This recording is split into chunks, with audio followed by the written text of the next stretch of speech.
আচ্ছা, আসসালামু আলাইকুম রহমতুল্লাহ। ডিয়ার স্টুডেন্টস, আপনাদের পরীক্ষা কালকে। তো আমরা ওয়ান শট সিরিজ নামে একটা সিরিজ বের করেছি। এখানে আমি এখন দিওয়ানি কার্যাবলী ধারা অংশ করাবো। এখানে আপনারা দুইটা অংশ পাবেন, দিওয়ানি কার্যাবিধি ধারা অংশ পাবেন এবং দিওয়ানি কার্যাবিধির আদেশ অংশ পাবেন। কেমন? তো পুরো মনোযোগ সহকারে দেখেন। এখানে ওয়ান শট মানে কি, আপনাকে একবারই বলা হবে, ইম্পর্টেন্ট জিনিসটা দুইবার বলা হবে, জাস্ট মূল অংশটা একবার বলা হবে। আশা করি সকলেই অনেক উপকৃত হবেন। তো খেয়াল করেন সবাই, সকলে আইনের ধারা অংশটা বের করে ফেলেন। আইনের ধারা অংশটা বের করার পরে প্রথমে যে জিনিসটা আপনারা পাবেন, দিওয়ানি কার্যাবিধি। তো দিওয়ানি কার্যাবিধি কেমন আইন? এটা একটা পদ্ধতিগত আইন। এটা কোডিফাইড হয়েছে কবে? 1859 সালে। এটা কার্যকর হয়েছে কবে? 1 জানুয়ারি 1909 সালে। 1 জানুয়ারি 1909 সালে। কেমন? আবার লেখেন, এখানে ধারা 2-2 বলা আছে ডিক্রি। ডিক্রি কি? ডিক্রি হচ্ছে আদালতের এমন একটা বিচারিক সিদ্ধান্ত যা চূড়ান্তভাবে কোনো পক্ষের অধিকারকে নিশ্চিত করে। মাথায় রাখবেন দুইটা জিনিস হচ্ছে ডিক্রি, আরজি খারিজ এবং হচ্ছে ধারা 144 প্রত্যাবর্তন। অর্থাৎ আরজি খারিজ ও সম্পত্তি প্রত্যাবর্তন, এটা কি? ডিক্রি। গোল দিয়ে রাখেন। আরজি খারিজ ও সম্পত্তি প্রত্যাবর্তন কি? একটি ডিক্রি। আরজি খারিজ আদেশ 7 বিধি 11, এটা কি? একটা ডিক্রি। পরীক্ষা আসতে পারবেন না। সম্পত্তির পুনরুদ্ধার ধারা 144, এটা কি? একটা ডিক্রি। পারবেন না ইনশাল্লাহ। তো আর দেখেন দুইটা জিনিস ডিক্রি, আরজি খারিজ একটি ডিক্রি এবং সম্পত্তি প্রত্যাবর্তন দিওয়ানি কার্যাবলী ধারা 144, এটা একটা ডিক্রি। তবে দুইটা জিনিস ডিক্রি না, আপিলযোগ্য আদেশ ডিক্রি না এবং ত্রুটিযুক্ত আদেশ ডিক্রি না।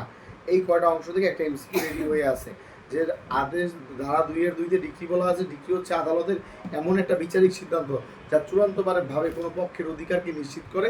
দুইটা জিনিস ডিক্রি, আরজি খারিজ ডিক্রি, অর্ডার 7 রুল 11 এবং ধারা 144 আরজি প্রত্যাবর্তন, একটা ডিক্রি। দুইটা জিনিস ডিক্রি না, আপিলযোগ্য আদেশ একটা ডিক্রি না, ত্রুটিযুক্ত আদেশ একটা ডিক্রি না। ধারা 2-3 ডিক্রিদার, ডিক্রিজার পক্ষে যায় সেই তো মামলা যেতে, সেই ডিক্রিজার। 2-7 বলছে সরকারি উকিল, গভর্নমেন্ট লোকাল প্লিডার সম্পর্কে বলা আছে। 2-9 পরীক্ষা আসবে। 2-2 ডিক্রি, 2-9 কি? ধারা 2 উপধারা 9 কি আছে বলেন? রায়। রায় কি? রায় হচ্ছে কতগুলো আদেশের সমন্বয়ে আদালত যে বিবৃতি দেয়। তো রায়ের জন্ম হয় কিসে থেকে? আদেশ থেকে। রায়ের জন্ম হয় কি থেকে? আদেশ থেকে। অর্থাৎ আদেশের ভিত্তিতে আদালত যে বিবৃতি দেয় তাকে রায় বলে। দায়িক কাকে বলে? যে মামলা হারে, যার বিরুদ্ধে ডিক্রি যায় তাকে দায়িক বলে। 2-11 বৈধ প্রতিনিধি, মৃত ব্যক্তির পক্ষে যে মামলা করতে পারে তাকে কি বলে? বৈধ প্রতিনিধি বলে। বিচারক কাকে বলে? 2-8 দেওয়ানি আদালতের প্রিসাইডিং অফিসারকে কি বলে? বিচারক বলে। আচ্ছা ঠিক আছে, এবার আসেন 2-14। 2-14 আদেশ বলা আছে। আদেশ কি? দিওয়ানি আদালতের কোনো বিচারিক সিদ্ধান্ত যেটা ডিক্রি না। আদেশ আর ডিক্রির মধ্যে একটাই পার্থক্য, আদেশ আর ডিক্রির মধ্যে একটা, আদেশটা হচ্ছে ডিক্রি না, আর প্রত্যেকটা ডিগ্রি কি? আদেশ। এটা ইনশাল্লাহ মাথায় রাখবেন। তাহলে দিওয়ানি আদালতে এমন বিচারিক সিদ্ধান্ত যা ডিগ্রি না, তাহা কি বলেন? তাহা হচ্ছে আদেশ। প্লিডার কাকে বলে? উকিল কাকে বলে? ধারা 2-15 আছে, যে সমস্ত আইনজীবী সিভিল প্র্যাকটিস করে তাকে কি বলে? প্লিডার বলে। এই প্লিডার হচ্ছে এমন ব্যক্তি যিনি আদালতে হাজির হন এবং অন্যের জন্য যুক্তিতর্ক পেশ করেন। দিওয়ানি আদালতের উকিলকে কি বলে? প্লিডার বলে। প্লিডার হচ্ছে এমন ব্যক্তি যিনি আদালতে হাজির হন এবং অন্যের জন্য যুক্তিতর্ক পেশ করেন। আশা করি বুঝছেন। এবার পরীক্ষা আসছে অন্তর্বর্তীকালীন মুনাফা, এটা আপনাদের আসবেই।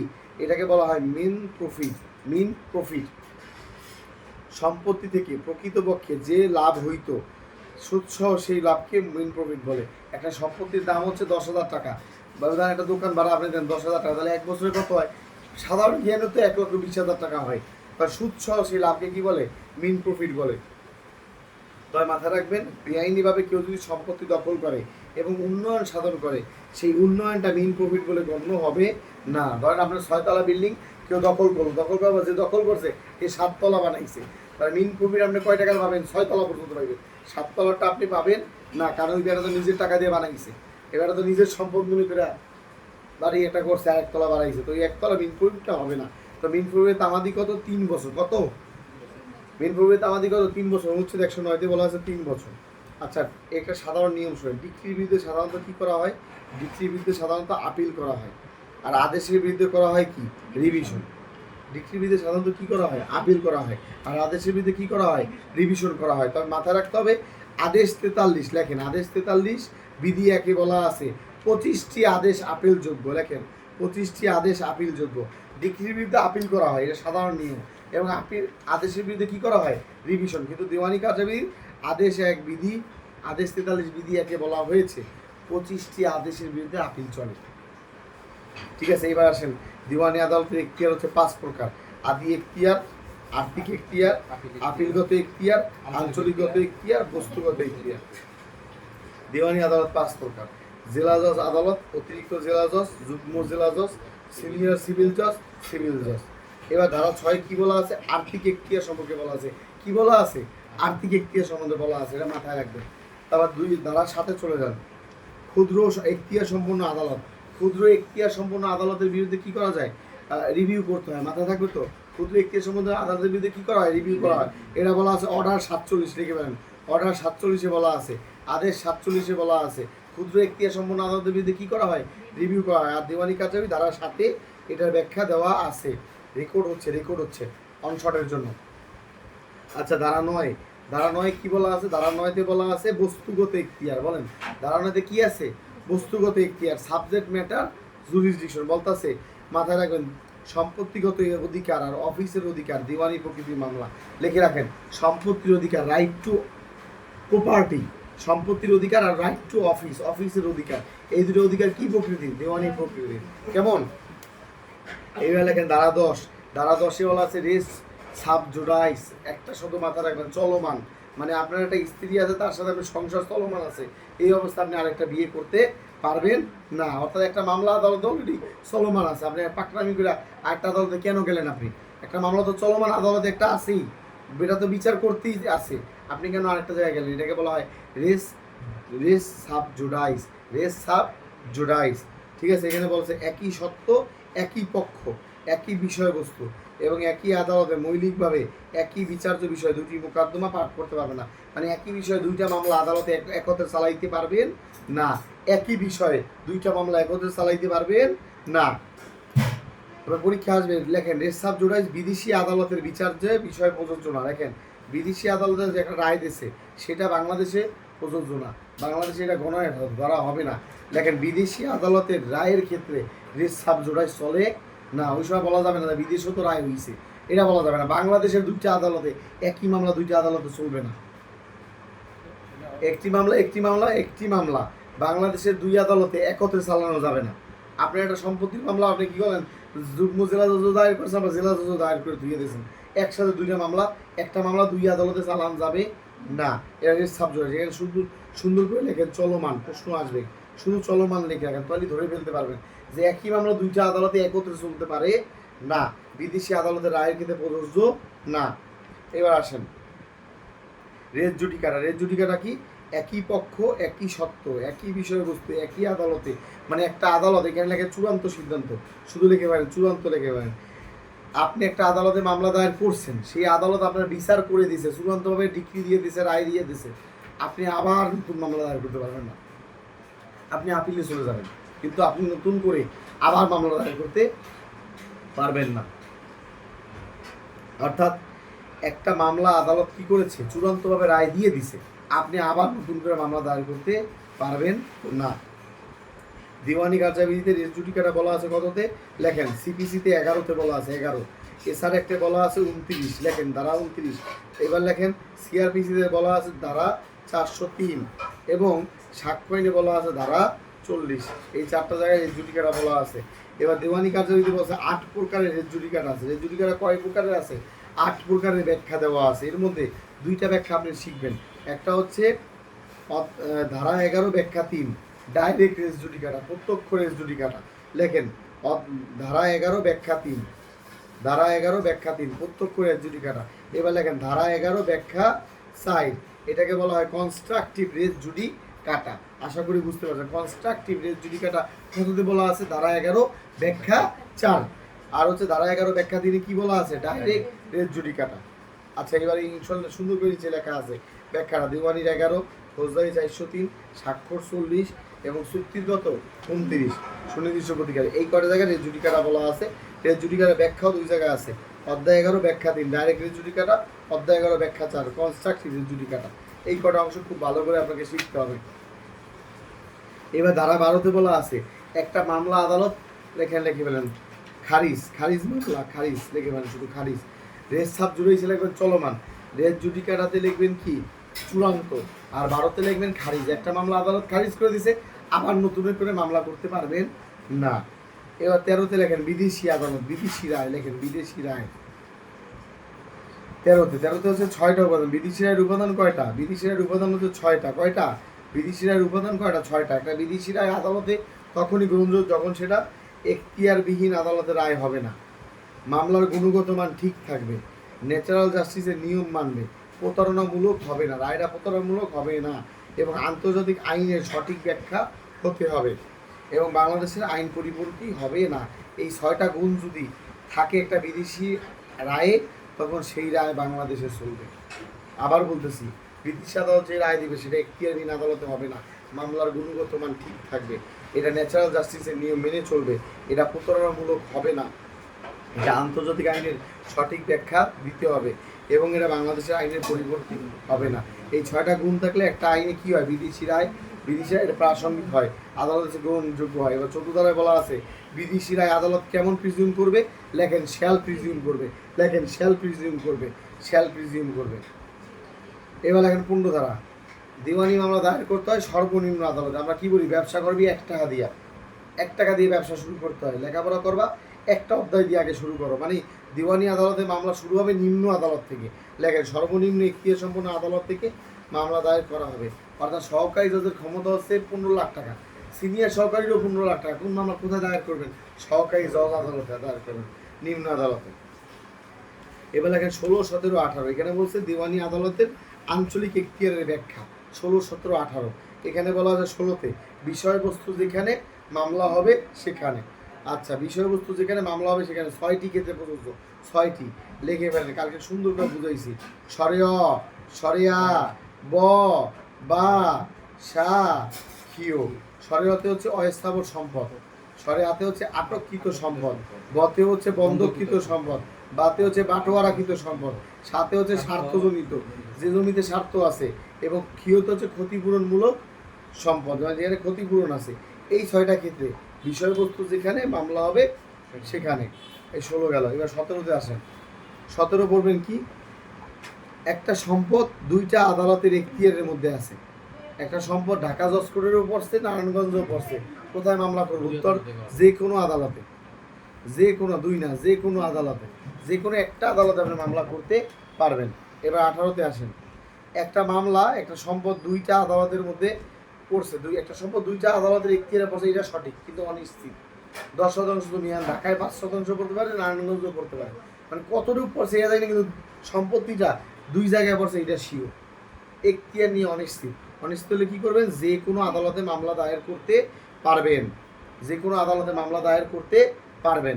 তো এই কথাটা ফৌজদারিতেও বলা আছে এক কথা, অপরাধ হবে যেখানে বিচার হবে সেখানে। তাহলে একটা অপরাধ 2 এলাকায় ঘটছে, অপরাধ ঘটছে এক জায়গায়, পরিণাম আরেক জায়গায়, কোথায় করবেন? যে কোনো আদালতে মামলা দায়ের করবেন। এখন অপরাধ ঘটছে কোন জায়গায় আপনি জানেন, 2 জায়গার মধ্যে ঘটছে, কিন্তু আপনি অনিশ্চিত কোথায় ঘটছে। আপনি জানেন যে শ্যামলী থানার বনানীর মধ্যেই পড়ছে, কিন্তু কোথায় পড়ছে জানেন না। এই 2টা শিওর, 2টার মধ্যে একটাই পড়ছে, অনিশ্চিত। যে কোনো একটা আদালতে করলেই হইল। এখানে শব্দ হবে যে কোনো, বুঝতে পেরেছেন? আচ্ছা, এবার 19-এ চলে আসেন, 18তে চলে আসেন। যদি এখতিয়ার নিয়ে অনিশ্চিত থাকে, 18তে এখতিয়ার নিয়ে যদি আপনার অনিশ্চিত থাকে, আপনি যে কোনো একটা আদালতে বিসমিল্লাহ করে মামলাটা দায়ের করলেই হবে। যে আদালতে মামলা দায়ের করেন, মানে ঢাকা জজ কোর্টে করলেন, তখন ঢাকা জজ কোর্ট লিখে দেবে যে কী কারণে এটা অনিশ্চিত, কী কারণে এই জায়গাটা আমি অনিশ্চিত আসিল, এবং সম্পত্তির অবশ্যই স্থাবর হইতে হবে, শুধু জায়গা নিয়ে সমস্যা হইতে হবে, কিন্তু টাকা পয়সা পরিমাণ এগুলি ঠিক রাখতে হবে। এই হচ্ছে ক্ষেত্রে। 19 নাম্বার লেখেন। 19, 20 এটা হচ্ছে কি? এটা হচ্ছে মুভেবল প্রপার্টি, অস্থাবর সম্পত্তির ক্ষেত্রে প্রযোজ্য। লেখেন মুভেবল প্রপার্টি বা অস্থাবর সম্পত্তির ক্ষেত্রে প্রযোজ্য। 19-এ বলা আছে, 19-এ বলা আছে, খেয়াল করবেন, অস্থাবর সম্পদ মানে টাকা, গহনা, গাড়ি, এই সম্পদগুলো যদি হয় 2 জায়গায় মামলা দায়ের করা যায়। ক্ষতি হবে যেখানে, লেখেন ক্ষতি হবে যেখানে মামলা করবেন সেখানে, অথবা বিবাদীর বাসস্থান বা বিবাদী যেখানে ব্যবসা করে সেই জায়গা। মাথায় রাখবেন, টাকা, গহনা, স্বর্ণ এগুলির মামলা, মানে এটাকে হচ্ছে অস্থাবর সম্পদ। এই মামলা 2 জায়গায় করতে পারবেন। ক্ষতি হবে যেখানে আপনি মামলা করবেন বিসমিল্লাহ করে সেইখানে। আর আরেকটা জিনিস হচ্ছে বিবাদী যেখানে বসবাস করে লাভজনক সম্পদ আছে। আশা করি বুঝতে পেরেছেন। এবার আসেন 20 ধারা। 20 ধারায় বলা আছে বিবাদী যেখানে বসবাস করে অর্থাৎ নালিশের কারণ যেখানে উদ্ভব হয়, যেখানে ক্ষতি হয়েছে আপনার, সেখানে মামলা দায়ের করবেন, অথবা বিবাদী যেখানে লাভজনক ব্যবসা আছে সেখানে দায়ের করবেন, আর কিছু পাওয়া লাগবে না। 21 লেখা আছে এখতিয়ার নিয়ে আপত্তি। এখানে বলা আছে এখতিয়ার নিয়ে আপত্তি 2 জায়গায় করবেন, মামলার শুরুতে করবেন, নাহলে বিচার্য বিষয় গঠনের আগে করবেন। শেষ 21। এবারে 22 লেখেন বিবাদীর মামলা ট্রান্সফার, লেখেন বিবাদীর মামলা হস্তান্তর, লেখেন বিবাদীর মামলা। বিবাদী অবশ্যই বাদীকে নোটিশ দিয়া তার নিজের সুবিধা মতো এলাকায় মামলা ট্রান্সফার করতে পারে। তাহলে 22 দ্বারা কার ক্ষমতা? বিবাদীর ক্ষমতা। এবার 23 দ্বারা লেখেন সিপিসির দেওয়ানি কার্যাবিধি ধারা 23। এখানে লেখা আছে, শোনেন, এটা পরীক্ষা আসবে। এর সাথে লিখবেন ফৌজদারি কার্যাবিধির ওপরে রাখবেন, সবাই লিখে রাখেন। দেওয়ানি মামলায় এক জেলা থেকে আরেক জেলায় মামলা হস্তান্তর করে কে? জেলা জজ। এক জেলা থেকে আরেক জেলায় মামলা হস্তান্তর করে কি? জেলা জজ। একটা আদালতের এক জেলার এক আদালত থেকে অন্য আদালতে মামলা হস্তান্তর করে জেলা সরি দেওয়ানি কার্যাবিধির এক জেলা থেকে অন্য জেলায় মামলা হস্তান্তর করে হাইকোর্ট। আর দেওয়ানি আদালতের এক জেলার এক আদালত থেকে অন্য আদালতে মামলা হস্তান্তর করে কি? জেলা জজ। আর ফৌজদারিতে করে কি? এক জেলা থেকে অন্য জেলায় মামলা হস্তান্তর করে সরকার। পরীক্ষা আসলে পারবেন ইনশাল্লাহ। তাহলে আমি আবার বলতেছি, এটা ভুল হয়েছে, আমি আবার একটু বলি। এক জেলা থেকে অন্য দেওয়ানি মামলা এক জেলা থেকে অন্য জেলায় মামলা হস্তান্তর করে কি? Supreme court. হাইকোর্ট করে হাইকোর্ট। আর একটা জেলার এক আদালত থেকে অন্য আদালত টু আদালত মামলা হস্তান্তর করে কি? জেলা জজ। আর ফৌজদারিতে এক জেলা থেকে অন্য জেলায় মামলা হস্তান্তর করে কি? সরকার। এটা মাথায় রাখবেন সুন্দর করে, এগুলি আর দরকার নাই। এবার আসেন ধারা 26 লিখে পারেন। ধারা 26 লিখে পারেন প্রত্যেকটা দেওয়ানি মোকদ্দমা ড্যাশের মাধ্যমে দায়ের করতে হবে, আরজি দাখিলের মাধ্যমে দায়ের করতে হবে। লেখেন ধারা 26। আবার এখানে লেখেন আদেশ 4 বিধি 1। একটা দেওয়ানি মোকদ্দমা দায়ের করতে হবে আরজি দাখিলের মাধ্যমে। সংশোধনীতে লেখছে প্রত্যেকটি ঘটনা হলফনামা দ্বারা প্রমাণ করতে হবে। শেষ। 27 বলা আছে সমন। 27 বলা আছে কি? সমন কি? আদালতে হাজির হয়ে আদালতের প্রশ্নের উত্তর দেওয়ার জন্য আদালত যে কোনো বিবাদীকে কি করতে পারে? সমন জারি করতে পারে। তার দেওয়ানি কার্যাবিধিতে সমন জারি কততে আছে? 27। ফৌজদারিতে আছে কত? 68-তে। পারবেন না ইনশাল্লাহ? সমন কে দেয়? বিবাদী দেয়। সমন কার জন্য জারি করে? বাদীর তরফ থেকে আদালত বিবাদীকে জারি করে যে তুমি আদালতে হাজির হও, বাদীর প্রশ্নের উত্তর দাও। বিদেশি সমন কততে বলা আছে? 29-এ বলা আছে বিদেশি সমন। এবার লেখেন ধারা 30 বলা আছে উদ্ঘাটন। কি বলেন তো? উদ্ঘাটন। আদালত কি করবে? স্ব ইচ্ছায় বা পক্ষগণের আবেদন করবে কি করবে? দলিলের কোনো বিষয় উদ্ঘাটন করতে পারে। এবার 31-এ বলা আছে আদালত কি করতে পারে? সাক্ষীর প্রতি সমন। লিখে ফেলেন সাক্ষীর প্রতি সমন বলা আছে কততে? 27-এ। ফৌজদারিতে বলা আছে 68-তে। সাক্ষীর প্রতি সমন বলা আছে 31-এ। দেওয়ানির সাক্ষীর প্রতি সমন কততে বলা আছে? দেওয়ানিতে বলা আছে 31-এ। পারবেন না ইনশাল্লাহ? এবার 32-এ বলা আছে শাস্তি। 32-এ বলা আছে কি বলেন? শাস্তি বলা আছে যে সাক্ষী আদালতের সমন অমান্য করবে তার 4টা শাস্তি। এইটা পরীক্ষা আসে, সবাই লিখে রাখেন। অনধিক 500 টাকা জরিমানা। লিখে পারেন অনধিক 500 টাকা জরিমানা। এই কথাটা আরেক জায়গায় আছে। বার কাউন্সিলে কেউ যদি উকিলের বিরুদ্ধে মিথ্যা মামলা করে তারও কি? অনধিক 500 টাকা জরিমানা। দুটি এক জায়গায় আছে। আটক করতে পারে, সম্পত্তি ক্রোধ করতে পারে, দেওয়ানি কারাগারও দিতে পারে। এবার লেখেন 33 দ্বারা। লিখে ফেলেন জে ডি। আগে রায় পরে ডিগ্রি, আগে জাজমেন্ট পরে ডিগ্রি। J D. তাহলে পরীক্ষায় যদি আসে রায়ের জন্ম হয় কোথা থেকে বলেন তো? আদেশ থেকে। কোথা থেকে? আদেশ থেকে। রায়ের জন্ম কোথা থেকে? আদেশ থেকে। আর ডিক্রির জন্ম কোথা থেকে? রায় থেকে। পরীক্ষা যদি পারেন। এবার আসলে 34, 35, 35-এ ক, 35-এ ক। 34-এ বলা হচ্ছে সুদ। মাথায় রাখবেন 3টা জিনিস অর্থ মামলা। বলেন সুদ, সেট অফ, কাউন্টার ক্লেম। কি মামলা হইতে হবে? মানি সুদ হইতে হবে, টাকার মামলা হইতে হবে, অর্থ মামলা। বলেন সুদ, সেট অফ, কাউন্টার ক্লেম অবশ্যই অর্থ মামলা হইতে হবে এবং আদালত যুক্তিসঙ্গত হারে সুদকে নির্ধারণ করবে। শেষ। এবার 35-এ ক, 35 খ। লিখে ফেলেন সাধারণত। দেখেন সাধারণত সি এর পরে কি হয়? ডি হয়। সি এর পরে ডি হয়। তার সাথে সাধারণত মানে কি? সাধারণ খরচা কয় পার্সেন্ট সুদ? লিখে ফেলেন 35-এ 6%। লিখে ফেলেন সাধারণ খরচার সুদ কত? 35%। এবার সি এর পরে ডি হয় 6%। সাধারণ খরচার সুদ কত? 35 ধারায় বলা আছে সাধারণ খরচার সুদ কত? 6%। 35-এর কতে বলা আছে কম্পেনসেটরি কস্ট, ক্ষতিপূরণমূলক খরচা। এখানে একটা মাথায় রাখতে হবে সাধারণ খরচা কি। সাধারণ খরচা হচ্ছে আদালতের সুবিবেচনামূলক ক্ষমতা, সাধারণ খরচা হচ্ছে 6% সুদ প্রদান করতে হয়। 35-এর কতে বলা আছে ক্ষতিপূরণমূলক খরচা। ক্ষতিপূরণমূলক খরচা কত? 50,000 টাকা। লিখে ফেলবেন কত? 50,000 টাকা। 50,000 টাকা। পারবেন না ইনশাল্লাহ। এবং এর বিরুদ্ধে কি চলে না? আপিল চলে না।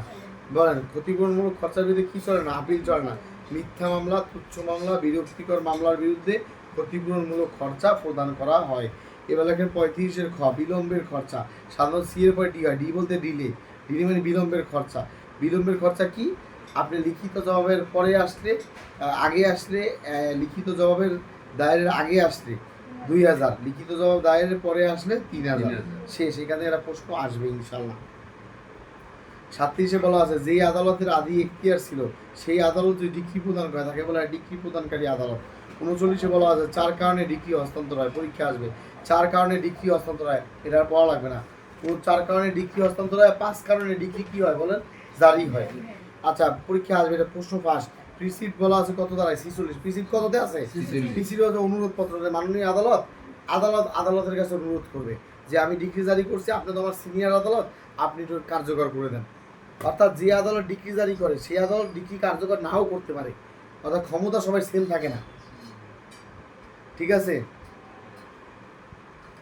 ঠিক আছে। তবে প্রিন্সিপ সম্বন্ধে বলা আছে কততে? 46-এ। প্রিন্সিপ দুইভাবে দেওয়া হয়, আবেদন ক্রমে বা ডিক্রিদারের আবেদন করে, আদালতের স্বেচ্ছায় বা সুমোটো, নাহলে ডিক্রিদারের আবেদন ক্রমে। এটা পরীক্ষা আসবে 46। প্রক্রিয়ার আদেশ সর্বোচ্চ তামাদি কত? 2 মাস। পারবেন? পরীক্ষা আসবে 2 মাস। 2 মাসের মধ্যে আবেদন করতে হবে। প্রক্রিয়ার তামাদি কত? 2 মাস। 2 মাস, অনধিক 2 মাস। এবার লেখেন 48-এ ডিক্রিদারি সর্বোচ্চ তামাদি কত? 12 বছর। লিখে রাখেন ডিক্রিদারি সর্বোচ্চ তামাদি কত? 12 বছর। তার তামাদিক আইন 1908-এর 122, 182 অনুচ্ছেদে বলছে অবশ্যই প্রথম দরখাস্ত 3 বছর দায়ের করতে হবে। তাই ডিক্রিদারি সর্বোচ্চ তামাদি কত? 12 বছর। এবার লেখেন এবার 51-তে বলা আছে রেজিস্ট্রি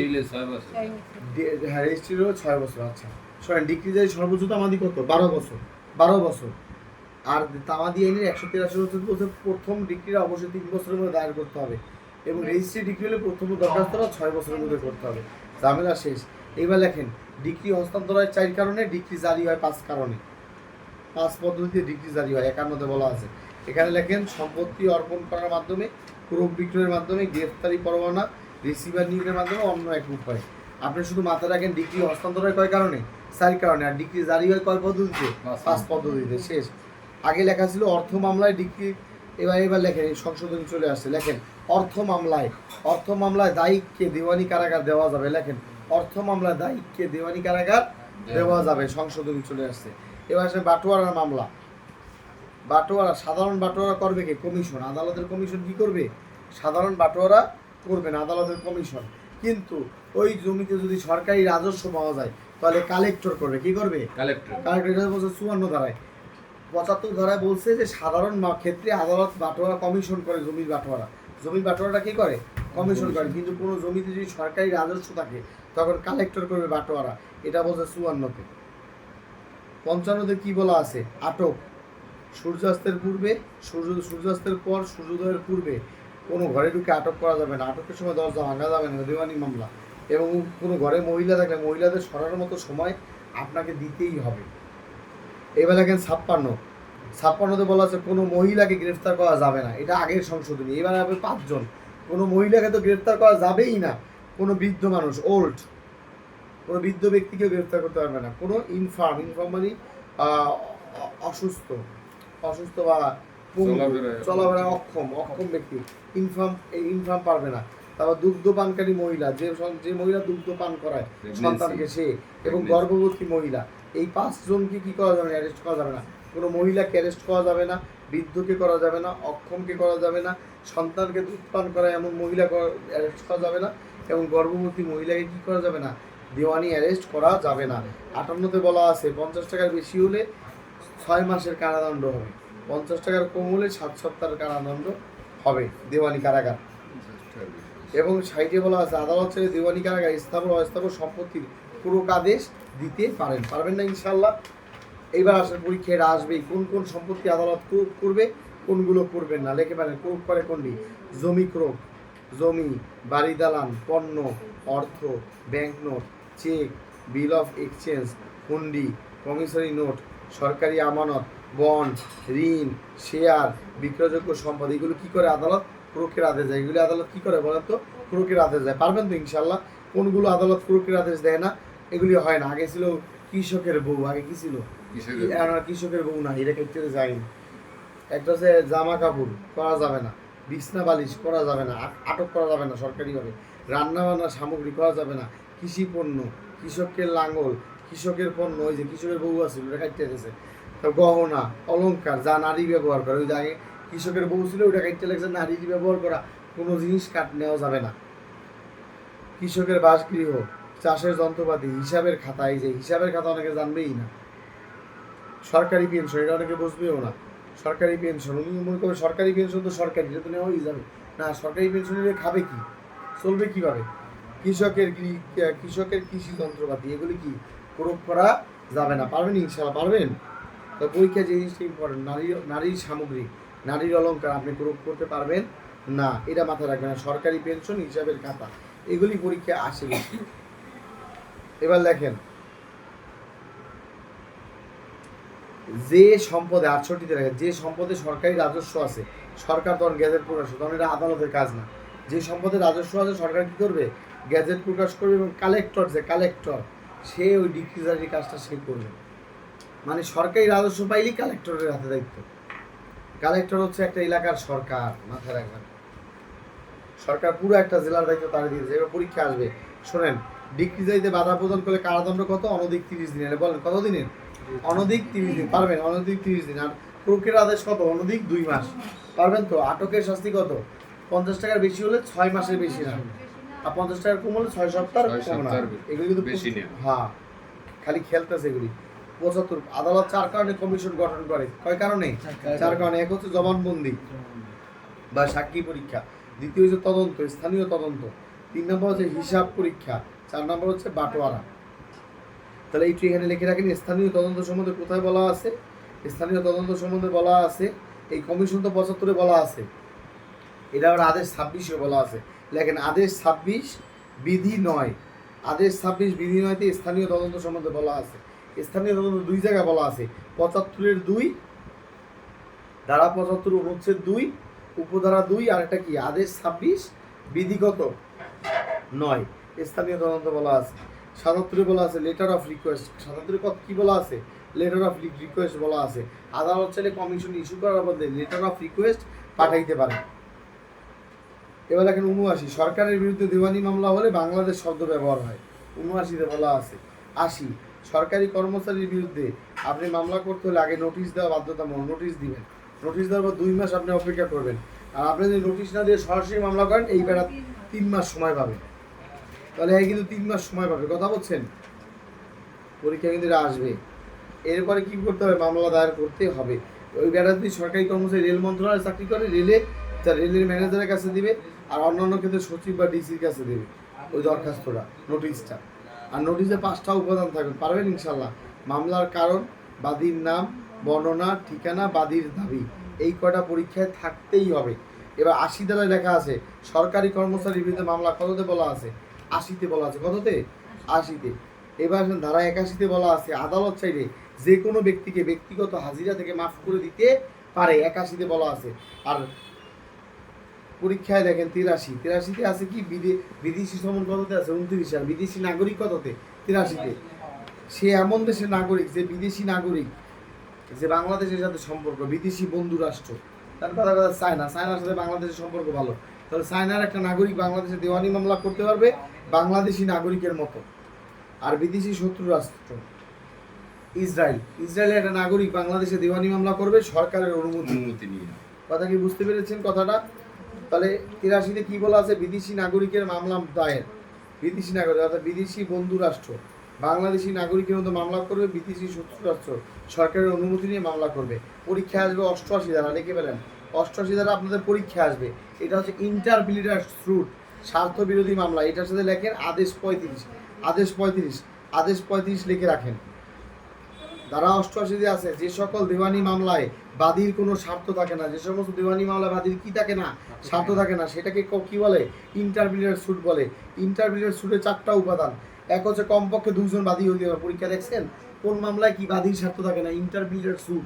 ইন্টারমিডিয়েট সুটে কমপক্ষে 2জন বিবাদী থাকতে হয়। প্রতিকার কি? আপিল। প্রতিকার কি? আপিল। মালিকানা ও ক্ষতিপূরণ নির্ধারণ করা হয়। পরীক্ষা আসবে ইন্টারমিডিয়েট সুটে কি নির্ধারণ করা হয়? মালিকানা ও ক্ষতি নির্ধারণ। এবং পক্ষগণের অধিকারকে নির্ধারণ করা থাকলে, পক্ষগণের অধিকার নির্ধারণ করা থাকলে আর মামলা চলে না। একটা উদাহরণ দিতেছি। একটা মহিলা, ভদ্র মহিলা একটা ব্যাংকে কি করছে, 50 লক্ষ টাকা জমা রাখছে। রাখার পর তার 2 মেয়েকে কি করছে, নমিনি দিছে। কয় মেয়েকে? 2 মেয়েকে নমিনি দিছে। 2 মেয়েকে নমিনি দেওয়ার পরে এখন ওই মহিলাটা মারা গেছে। এখন নমিনি নিয়ে 2 মাইয়া মানে 2 মেয়ে গেঞ্জাম করছে। একজনকে 30 লাখ দেয়, আরেকজনকে আমি 20 লাখ নিব না, 25 নেই, এরকম। বড় বোনটা আমি তোর বড়, আমি 30 লাখ নিব, তুই ছোট, তুই 20 লাখ নিবি। ও বলতেছে না, আর ছোট বোনটা না, আমরা দুইজনই এক মায়ের সন্তান, আমরা আদা আদা করে নিব। একটা গ্যাঞ্জাম লাগছে। গ্যাঞ্জাম লাগার পর ব্যাংক কী করছে? ব্যাংক বলছে, বাবারে তো গ্যাঞ্জামের গোষ্ঠী গিলাই আমি একটা কি করলাম, আদালতে মামলা করে দিলাম। তাহলে ব্যাংকের কি এখানে স্বার্থ আছে? না। এটা হচ্ছে ইন্টারমিডিয়েট সুট। পারবেন ইনশাল্লাহ? ধারা 91, এটাকে বলা হয় পাবলিক নিউসেন্স। মাথায় রাখেন, পাবলিক নিউসেন্সের মামলা কি করে? অ্যাটর্নি জেনারেল কি করে? অ্যাটর্নি। পাবলিক নিউসেন্সের মামলা করে অ্যাটর্নি। পারবেন তো ইনশাল্লাহ? এবার 94, এটাকে বলা হয় অতিরিক্ত কার্যক্রম। লেখেন 5টা কাজকে আদালত অতিরিক্ত কার্যক্রম বলে। এক হচ্ছে দেওয়ানি আটক, আদালতের জন্য একটা অতিরিক্ত ফাও পেরা। সম্পত্তি করুক একটা ফাও পেরা, অতিরিক্ত কাজ। অস্থায়ী নিষেধাজ্ঞা দেওয়া, এটা ফাও পেরা, বার্ডেম, আদালতের কাছে এটা অতিরিক্ত কাজ। রিসিভার নিয়োগ, এটা আদালতের জন্য একটা অতিরিক্ত কাজ। অন্তর্বর্তীকালীন আদেশ, ইন্টারলোকুটরি অর্ডার, লিখে বলেন ইন্টারলোকুটরি অর্ডার বলা আছে আদেশ 39 বিধি 6। দেখেন আদেশ 39 বিধি 6তে বলা আছে। ইন্টারলোকুটরি অর্ডার কততে বলা আছে? আদেশ 39 বিধি 6। সুন্দর করে লিখে রাখেন, যা লিখতে বলি ওই পরীক্ষায় আসবে। কমিশনের স্থায়ী তদন্ত কততে বলা আছে? আদেশ 26, আদেশ 26 বিধি 9। আর অন্তর্বর্তীকালীন আদেশ কততে বলা আছে? আদেশ 39 বিধি 6। পারবেন ইনশাল্লাহ? কমিশনের স্থায়ী তদন্ত কততে বলা আছে? আদেশ 26 বিধি 9। আর অন্তর্বর্তীকালীন আদেশ কত? আদেশ 39 বিধি 6। পরীক্ষা আসবে। এইবার লেখেন ওই 94 কতে লেখছে, ল আইন প্রয়োগকারী সংস্থা অবশ্যই এই 5টা কাজ করতে দেওয়ানিকে সাহায্য করবে। লেখেন 94 আইন প্রয়োগকারী সংস্থা। আইন প্রয়োগকারী সংস্থা আদালতের যে 5টা অতিরিক্ত কাজ, ফাও পেরা, আদালত করে ফাও পেরা, নিমুখা ফাও পেরা, দিওয়ানি আটক ফাও পেরা, সম্পত্তি করক ফাও পেরা, অস্থায়ী নিষেধাজ্ঞা অতিরিক্ত কাজ, রিসিভার নিয়োগ অতিরিক্ত কাজ, অন্তর্বর্তীকালীন আদেশ দেওয়া, আদেশ 39 বিধি 6, আদালতের জন্য একটা ফাও পেরা। এই ফাও পেরাতে কি সাহায্য করবে? আইন প্রয়োগকারী সংস্থা সিআইডি সাহায্য করতে পারবে। দিওয়ানি আদালত যদি সাহায্য চায়, সিআইডি সাহায্য কী করতে পারবে? নিতে পারবে। এটা আগে ছিল না, সংশোধনীতে আসছে। 95-তে লেখা আছে, অপর্যাপ্ত কারণে গ্রেফতার। আপনি আদালতে মানে বাদীপক্ষ আদালতে ভুল বুঝাইয়া, মিথ্যা দিয়া, আদালতের সাথে প্রতারণা করে বিবাদীর বিপক্ষে একটা গ্রেফতারি পরোয়ানা, সম্পত্তি করুক বা নিষেধাজ্ঞার আদেশ নিছে। অর্থাৎ বাদীপক্ষ আদালতের ভুল বুঝাইয়া, মিথ্যা প্রমাণ দিয়া, মিথ্যা দলিল দিয়া, আদালতের ভুল বুঝাই বিবাদীর বিরুদ্ধে কী করছে? গ্রেফতারি পরোয়ানা অথবা ক্রোক আদেশ অথবা নিষেধাজ্ঞার আদেশ নিছে। তাহলে তার জরিমানা কত? লেখেন অনধিক 10,000 টাকা। লেখেন ক্ষতিপূরণমূলক খরচা কত টাকা? 50,000 টাকা। 50,000 টাকা। আর এই যে আদালতে ভুল বুঝাই আপনার জরিমানা কত হবে? 10,000 টাকা। ইনশাআল্লাহ এটা পরীক্ষা আসবে। এবার লেখেন এডিআর 89 ক। এখানে কি বলা আছে? এডিআর। এডিআর বলা আছে কততে বলেন? 89 কতে, বিকল্প বিরোধ নিষ্পত্তি। পারবেন ইনশাআল্লাহ? বিকল্প এডিআর কি কি করতে পারে? 3 শ্রেণীর ব্যক্তি করতে পারে। 1 বাদী বিবাদীর আইনজীবী বিবাদে যে কোনো আইনজীবী। 2 অবসরপ্রাপ্ত জজ। 3 এই যে পরীক্ষা আসবে জেলা জজ কর্তৃক তৈরিকৃত প্যানেল। পরীক্ষা আসবে প্যানেল অফ মিডিয়েশন, আপোষের প্যানেল কে তৈরি করে? জেলা জজ। কে করে? না, আপোষের প্যানেল কে তৈরি করে? জেলা জজ। এই প্যানেল তৈরি করে কার পরামর্শে? আইনজীবী সমিতির সভাপতির পরামর্শে। লেখেন আইনজীবী সমিতি। পরীক্ষা লেখেন, সবাই লেখেন আইনজীবী সমিতির সভাপতির পরামর্শে। লেখেন সভাপতির পরামর্শে আইনজীবী সমিতির সভাপতির সাথে জেলা জজ পরামর্শ করে কি করবে? প্যানেল অফ মিডিয়েশন কি করবে? তৈরি করবে। তাহলে পরীক্ষা আসবে প্যানেল অফ মিডিয়েশন কে তৈরি করে? কথা কম। জেলা জজ। কার সাথে পরামর্শ করে? আইনজীবী সমিতির সভাপতির সাথে। এবার পরীক্ষা লাগে এডিআর করতে পারবে না কে? বেতনমুক্ত সরকারি চাকরি করে এমন ব্যক্তি বা এমপি মন্ত্রী, সরকারি লাভজনক পদে বসে আছে এমন ব্যক্তি। এমপি মন্ত্রীগিরি করা কিন্তু চাকরি না, এটাকে বলা হয় সরকারের লাভজনক পদে বসে আছে এমন ব্যক্তি। এরা করবে সরকারি চাকরি, আর এমপি মন্ত্রী হচ্ছে সরকার। কথা বলছে, এরা হচ্ছে সরকার। এমপি মন্ত্রী কে? সরকার। আর ইঞ্জিনিয়ার যারা থাকে তারা করে সরকারি চাকরি। কে কখন এডিআর এর জন্য ডাকতে পারে? শোনেন, বিকল্প বিরোধ নিষ্পত্তি আপোষের সর্বোচ্চ সময়সীমা কতদিন? 90 দিন। কর না, আপোষের সর্বোচ্চ সময় 90 দিন। আপোষের সর্বোচ্চ সময়সীমা হচ্ছে 90 দিন, আর সর্বনিম্ন কয়দিন? 60 দিন। পারবেন তো ইনশাল্লাহ? আপোষের সর্বোচ্চ সময় কত? 7 দিন। আর 90 দিন সর্বোচ্চ। 90 দিন। আর সর্বনিম্ন কয়দিন? 60 দিন। আর 7 দিনের মধ্যে। আর রায়ের পরে কি করবে? 7 দিনের মধ্যে নিষ্পত্তি করে 7 দিনের মধ্যে ডিক্রি জারি করে দেবে। আপনারা ডিক্রি জারি করে দিবে। এই লেখা আছে, জেলা জজ আইনজীবী সমিতির সভাপতির সাথে পরামর্শ করে প্যানেল অফ মিডিয়েশন তৈরি করবে। এবং এই আপোষের বিরুদ্ধে না চলে আপিল, না চলে ডিক্রি, চলে শুধু রিভিউ। আপোষের বিরুদ্ধে কোনো আপিলও চলে না, রিভিশনও চলে না, শুধু চলে কি? রিভিউ চলে। পারবেন ইনশাল্লাহ? এডিআর করলে কি করে? এডিআর করলে সার্টিফিকেট ইস্যু করতে হয় 60 দিনের মধ্যে। 89 খতে বলা আছে সালিশ, 89 গতে বলা আছে আপিলের মধ্যস্থতা। পারবেন ইনশাল্লাহ? এইবার আসেন আপিল। দিওয়ানি মামলা আপিল বলা আছে কততে? ধারা 96 থেকে 111। লেখেন, আপিল বলা আছে দিওয়ানিতে কত? ধারা 96 থেকে 111। Civil appeal. দিওয়ানি মামলার আপিল বলা আছে কত? 96 থেকে 111। রেফারেন্স কততে আছে? 113।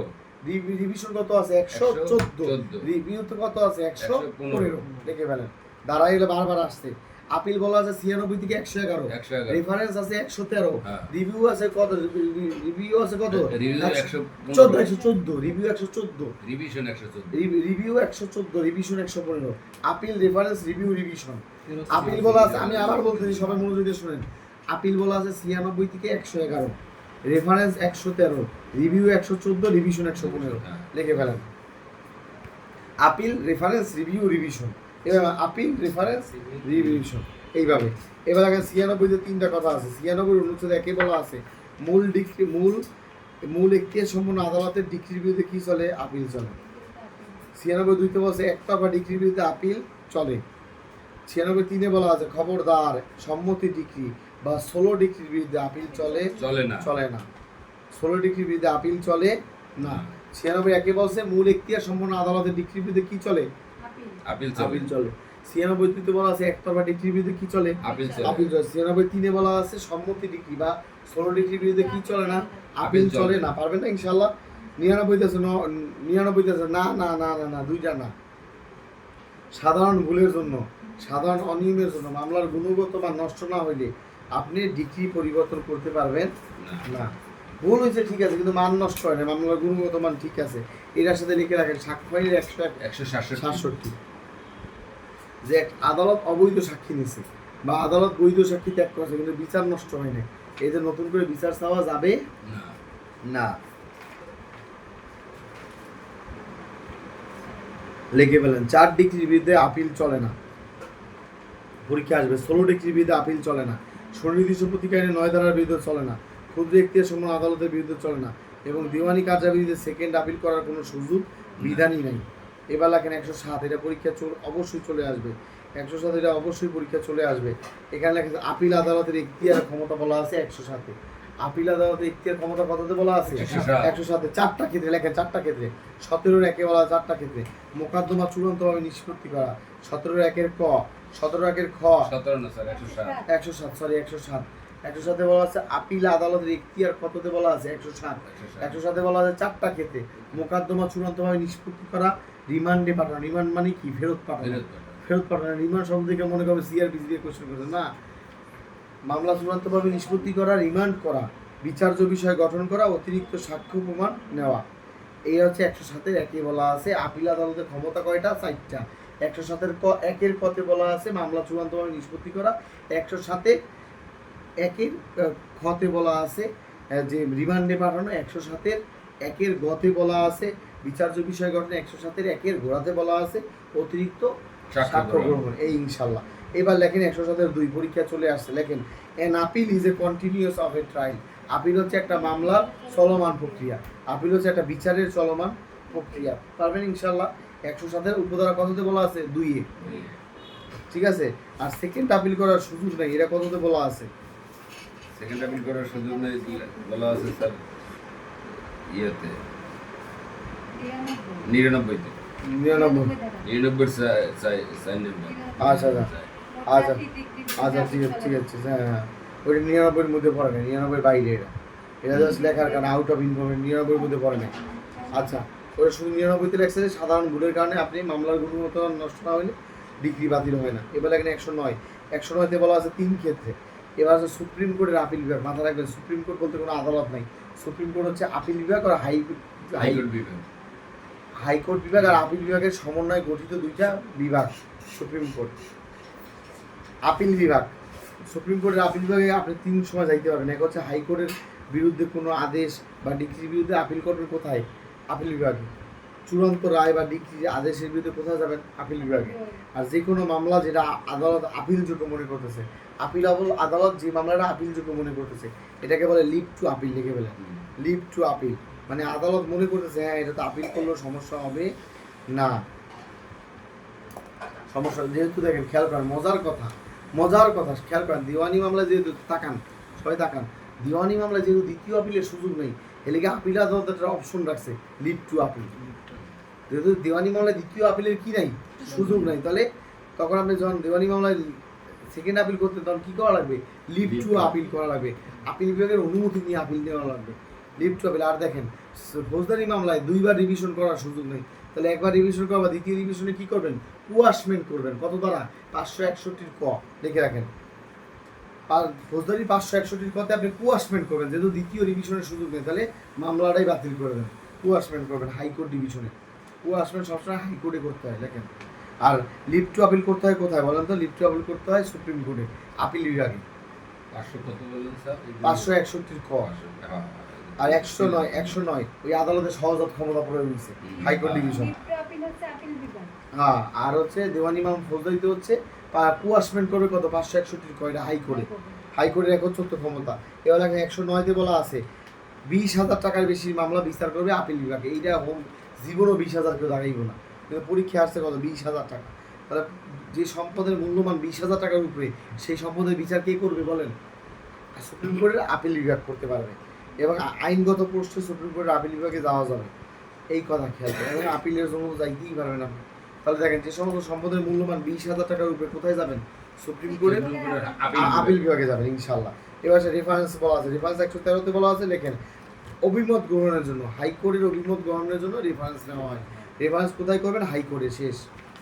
114-তে বলা আছে, আর 113-তে বলা আছে রেফারেন্স চাইতে হাইকোর্টে কোনো মতামত অভিমত নেওয়ার জন্য।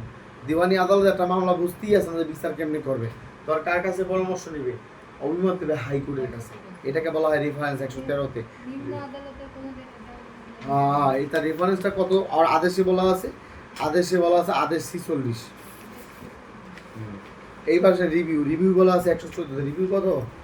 পারবেন ইনশাআল্লাহ। 3 ক্ষেত্রে রিভিউ চলে। কয় ক্ষেত্রে? 3 ক্ষেত্রে। আপিলের বিধান না থাকলে, ক্ষুদ্র আদালতের রায় বা ডিগ্রির বিরুদ্ধে, এবং সকল ডিগ্রির বিরুদ্ধে আপিল চলে। যে সকল ডিগ্রির বিরুদ্ধে আপিল চলে না, কি করবেন? রিভিউ করবেন। ক্ষুদ্র ব্যক্তির সম্পন্ন আদালতের বিরুদ্ধে কি করবেন? রিভিউ করবেন। পারবেন ইনশাআল্লাহ। আপিলের বিধান না থাকলে কি করবেন? রিভিউ করবেন ইনশাআল্লাহ।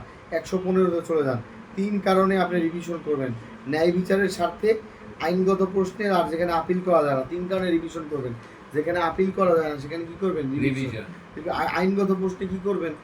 রিভিশন করবেন। ন্যায় বিচারের সাথে কি করবেন? রিভিশন। শেষ। 122 এইবার লেখেন দেওয়ানি কার্যাবিধি 2টা ভাগে ভাগ করা। কয়টা ভাগে? 2টা ভাগে। একটা হচ্ছে ধারা আর একটা কি? বিধি। আদেশ। সরি, একটা ধারা আর একটা কি? আদেশ।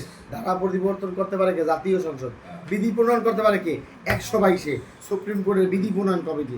দেখেন সুপ্রিম কোর্টের বিধি প্রণয়ন কমিটি, সুপ্রিম কোর্টের বিধি প্রণয়ন কমিটি 123-এ বলা আছে বিধি প্রণয়ন কমিটির সদস্য সংখ্যা কয়জন? 6 জন।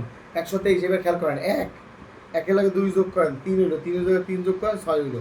এই শোনেন 123 1 2 3, তাহলে একের লাগে 2 যোগ করলে কত হয়? 3। 3 লাগে 3 যোগ করলে কত হয়? 6।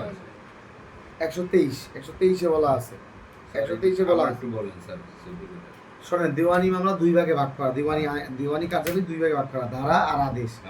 ধারা পরিবর্তন করে জাতীয় সংসদ, আর আদেশ প্রণয়ন করে কে? আদেশটা চেঞ্জ করতে পারে কে? সুপ্রিম কোর্টের বিধি প্রণয়ন কমিটি, এটা 122-এ বলা আছে সুপ্রিম কোর্টের বিধি প্রণয়ন কমিটি। 123-এ বলা আছে সুপ্রিম কোর্টের বিধি প্রণয়ন কমিটি কিভাবে গঠন করা হয়, 6 জন সদস্য নিয়ে। এটা মুখস্থ করা দরকার নেই। 123 একে লগে 2 যোগ করেন 3, 3 লগে 3 যোগ করেন 6, 123 6 জন সদস্য নিয়ে গঠিত। এর মধ্যে দেখেন 123-এ দেখেন 1 2 3, এই দেখেন একজন হবে নিম্ন আদালতের জজ, 2 জন হবে সুপ্রিম কোর্টের আইনজীবী, 3 জন হবে সুপ্রিম কোর্টের জজ। এর মধ্যে একজনের 3 বছরের জেলা জজ হওয়ার অভিজ্ঞতা থাকতে হবে। শেষ। এবার লেখা 132-এ বলা আছে পর্দাশীল নারীরে কি করছে, আদালত চাইলে হাজিরা থেকে বদলি দিতে পারে। 81-তে বলা আছে ব্যক্তিগতভাবে যে কোনো ব্যক্তিরে পারে আদালত। আর 132-এ বলছে পর্দাশীল নারী, ঠিক আছে, মানে আপুরে কি করতে পারবে, আদালত অব্যাহতি দিতে পারবেন। যে উনি পর্দা করেন, উনি তো পরপুরুষ হিসাবে কেন আসবেন, তাই না? তারপর লেখেন 135, এই যে পরীক্ষা আসবে 135-135-এর ক, কোনো জজ কোনো ম্যাজিস্ট্রেটকে আপনি দেওয়ানি আটক করতে পারবেন না। কোনো জজ বা ম্যাজিস্ট্রেটকে দেওয়ানি আটক করতে পারবেন না। 35-এ বলা আছে 35-এর কত, রিটায়ার্ড চলমান, চাকরি চলমান জেলা জজ বা ম্যাজিস্ট্রেট চাকরি চলমান অবস্থায় অ্যারেস্ট করতে পারবেন না, দিওয়ানি অ্যারেস্ট। আবার এমপিও পারবেন না, এমপি থাকা অবস্থায়। 35-এর কথে। তাহলে দেখেন আমরা কি কি শিখলাম, আমরা ওইখানে শিখলাম দেখেন ওই মহিলা, আমরা একটু ওই অনুসারে একটু মিলিয়ে দেখি কাদের অ্যারেস্ট করা যাবে না, কাদের অ্যারেস্ট করা যাবে না। এই দেখেন 56-তে শিখলাম সংশোধনী সহ 5 জন নারী, লেখেন নারী 56-তে যান, সংশোধনী সহ 5 জন নারী, বৃদ্ধ, অক্ষম, যে নারী সন্তানকে দুধ খাওয়ায়, গর্ভবতী নারী। 56-তে পেলাম 5 জন, 35-এ পাইলাম জজ ম্যাজিস্ট্রেট 7 জন, আর 35-এ কত পেলাম এমপি। তার পরীক্ষা আসবে দিওয়ানি কার্যাবিধি মোট কত জনের অ্যারেস্ট হয় না, একটু কমেন্টে লেখেন 8 জন, মোট 8 জন লেখেন, মোট 8 জন লেখেন। 56 135 লেখেন, 135 আর 135-এর ক, দিওয়ানি অ্যারেস্ট করা যায় না মোট 8 জনকে। 56-তে বলা আছে 5 জন, 57-তে 135-এ বলা আছে 2 জন জজ ম্যাজিস্ট্রেট, 135-এর কত বলা আছে 1 জন এমপি। এই 5 আর 2 7 8 জনকে কি করা যায় না, একটু কমেন্টে লেখেন 8 জনকে কি করা যায় না, অ্যারেস্ট করা যায় না। আবার বলি 56-তে বলা আছে কোনো নারীকে অ্যারেস্ট করতে পারবে না, আগে ছিল নারীকে করতে পারবে না, বুড়ো মানুষ বৃদ্ধরে করতে পারবে না, অক্ষমরে করতে পারবেন না, দুধ পানকারী সন্তান যে নারী সন্তানকে বুকের দুধ খাওয়ায় তাকে করতে পারবেন না, গর্ভবতী নারীকে করতে পারবেন। এই 5 জনের করতে তো পারবেনই না। 135-এ আরো 2 জনের করতে পারবেন না, জজ ম্যাজিস্ট্রেটে করতে পারবেন না। 135-এ কত এমপিও পারবেন, এই 8 জন।